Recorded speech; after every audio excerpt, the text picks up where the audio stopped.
திருமகள் TV பல்சுவைகள் படைக்கும் பாசறை. அண்மையில் மறைந்த இசைக்குயில் எஸ் ஜானகிக்கு மிகப்பெரிய பெயரை பெற்றுத்தந்த பாடல்னா அது சிங்கார வேலனே தேவாதான். கொஞ்சம் சலங்கையில் இடம்பெற்ற பாடல் இது. எஸ் சுப்பையா நாயுடு தான் இசையமைத்திருந்தார். அந்த பாடலை எஸ் ஜானகி பாடியதற்கு பின்னால் ஒரு கதை இருக்குது. அதை அவரே ஒரு பேட்டியில் இவ்வாறு தெரிவித்துள்ளார்.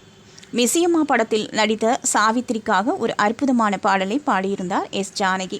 அந்த பாடலை சாவித்ரி கேட்டுவிட்டு, இவரோட குரல் வேண்டாம், எனக்கு எப்போதும் பாடக்கூடிய பி லீலாவையே கொண்டு வந்து பாட வைங்கன்னு அந்த படத்தின் இசையமைப்பாளர் எஸ் சுப்பையா நாயுடுவிடம் தெரிவித்துள்ளார்.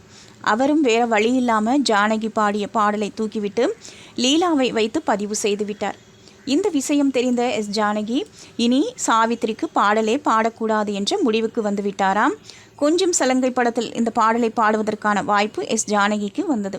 இது சாவித்திரிக்காக பாடும் பாடல்னா நிச்சயமாக நான் பாடமாட்டேன் என்றும் சொல்லிவிட்டார். எஸ் சுப்பையா நாயுடு கிட்ட நேரடியாக சொல்லிவிட்டார் ஜானகி. அவங்கள பொறுத்த வரைக்கும் நாதஸ்வர இசையோடு பாடலை பாடக்கூடிய ஒரு பாடகியே உங்களுக்கு சரியாக அமையலை.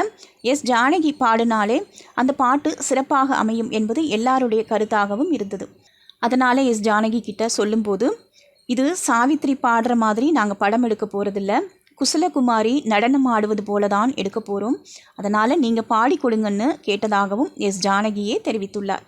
அதனால தான் இந்த பாட்டை பாடினாங்களாம் ஜானகி. பாட்டை பாடிவிட்டு நான் வந்துவிட்டேன், ஆனால் படத்தை பார்த்தபோது தான் சாவித்திரிக்காகத்தான் என்னை பாட வைத்திருக்கிறார்கள் என்ற விஷயம் எனக்கு தெரிய வந்தது. இது எனக்கு முன்பே தெரிந்திருந்தால் அந்த பாட்டை பாடியிருக்கவே மாட்டேன் என்றும் அந்த பேட்டியில் பதிவு செய்துள்ளார் ஜானகி. திருமகள் டிவியை லைக் செய்து உங்கள் நண்பர்களுக்கும் ஷேர் செய்வதுடன் சப்ஸ்கிரைப் செய்து ஆதரவு தாருங்கள்.